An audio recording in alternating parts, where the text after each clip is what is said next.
ఛత్తీస్గఢ్ లో భారీ ఎన్కౌంటర్ జరిగింది. 36 మంది మావోయిస్టులు హతమయ్యారు. ఈ ఎన్కౌంటర్ లో మృతుల సంఖ్య పెరిగే అవకాశం ఉందని అంటున్నారు.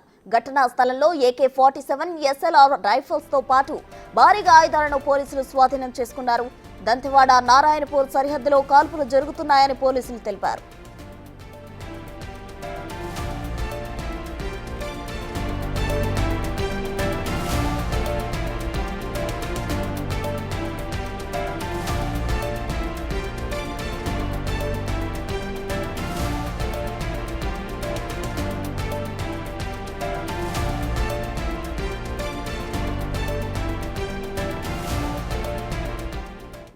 ఛత్తీస్గఢ్ లో భారీ ఎన్కౌంటర్ జరిగింది. దీనికి సంబంధించి మరిన్ని వివరాలు మా ప్రతినిధి భాస్కర్ ఖమ్మం నుండి అందించేందుకు సిద్ధంగా ఉన్నారు.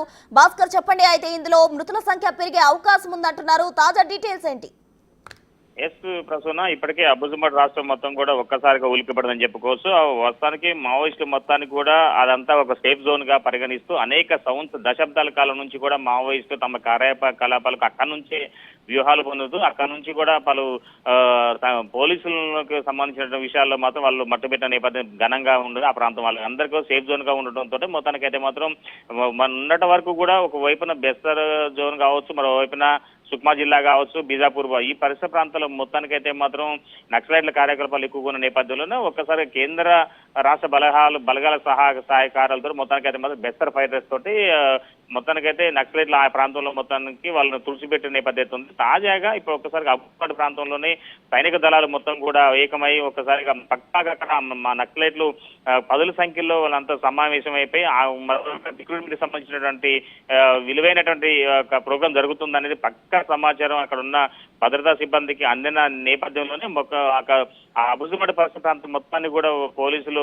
అండ్ సైనికులు మొత్తం కూడా వాళ్ళు అష్టదిగ్బంధం చేసిన నేపథ్యం అయితే ఉంది. ఫలితంగా చూసుకుంటే మాత్రం ఉదయం నుంచి ప్రారంభమైనటువంటి ఎదురు కాల్పులు మొత్తానికైతే మాత్రం మధ్యాహ్నం వరకు 16 మృతదేహాలను పోలీసులు గుర్తించినట్టు నేపథ్యం ఉంది. అక్కడ ఎస్పీ కూడా చెబుతున్న నేపథ్యం అయితే ఉంది. తర్వాత మరలా సాయంత్రం వరకు కూడా జరిగిన కాల్పుల వరకు చూసుకుంటే మాత్రం అక్కడ కూడా మరో 20 వరకు కూడా అంటే మృతదేహాలు గుర్తించారు. పక్కనే SLR రైఫిల్స్ కావచ్చు, మరోవైపున ఈ AK-47 తో పాటుగా విలువైనటువంటి మావోయిస్టుకు సంబంధించిన కీలక సమాచారం కూడా వాళ్ళు గుర్తించడం కూడా జరిగింది. ప్రసూన, మొత్తానికైతే మాత్రం దీనికి సంబంధించి అక్కడ ఉన్నటువంటి మన బీజాపూర్ కావచ్చు, అదే విధంగా బెస్తర్ కావచ్చు, ఆ సంబంధించినటువంటి SP RK బర్మన్ కూడా ధృవీకరించడం కూడా జరిగింది. 36 మృతదేహాలు స్వాధీనం చేసుకున్నాము. ఈ మృతదేహాలకు అక్కడ ఉన్నటువంటి బీజాపూర్ కు ప్రభుత్వ ఆసుపత్రికి తరలించేందుకు కూడా రంగం సిద్ధమైందని కూడా చెప్తున్న నేపథ్యం ఉంది. భారీ ఎత్తున కూడా మందుగుండు సామాగ్రి కూడా స్వాధీనం చేసుకున్న నేపథ్యం అయితే ఉంది. ప్రసూన, అది ఇప్పటి వరకు కూడా ఇదే అతిపెద్ద విజయంగా అదనపు SP అభివర్ణించారు. ఇటీవల కాలంలో చూసుకుంటే మాత్రం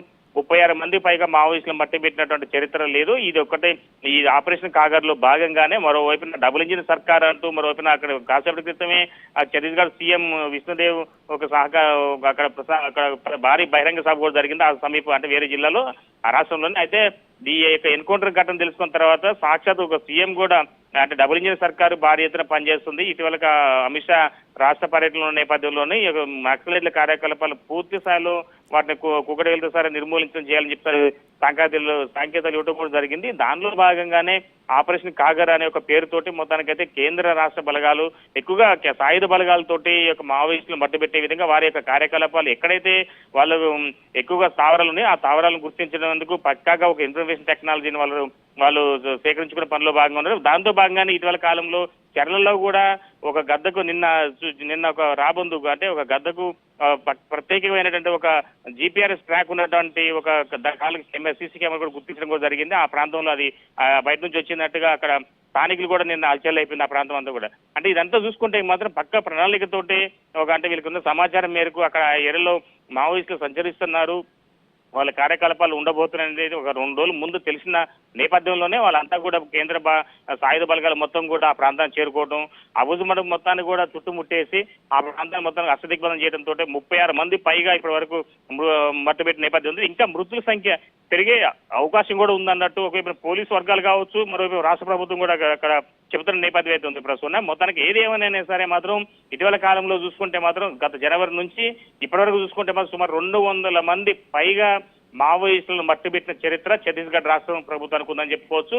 అయితే దీంతో పాటు ఇప్పుడు మెయిన్ గా మనం చెప్పుకోవచ్చు ఎక్కువగా నక్సల్కి సంబంధించినటువంటి కమలేష్ అనే వ్యక్తిపై కూడా ఇప్పటికే 8 లక్షల పాటు రివార్డు కూడా ఉన్నట్టుగా అక్కడ పోలీసులు ఒక వాళ్ళ ప్రకటన కూడా విడుదల చేయడం కూడా జరిగింది. కమలేష్ తో పాటు అంటే ఆయనకు సహచరిగా ఉన్నటువంటి మరొక వ్యక్తి కూడా ఆమెను కూడా అదుపులో తీసుకున్న నేపథ్యం అయితే ఉంది ప్రస్తుతం. మొత్తానికి అయితే మాత్రం వీళ్ళందరం కూడా అంటే ఆమె కూడా గౌరవ్ అంటే ఐపీఎస్ ప్రతాప్ కుమార్ గౌరవ్ రాయ్ కూడా వీళ్ళందరూ కూడా అక్కడ అంటే కమలేష్ తో పాటు మరో ముఖ్యమైన నేతలు 3 ఉన్నారు. ఆ 3 కూడా మట్టు పెట్టడం కూడా జరిగింది. వాళ్ళపై ఒక్కొక్క తలపై 8 లక్షల నుంచి 5 లక్షలు 4 లక్షల రివార్డు ఉంది.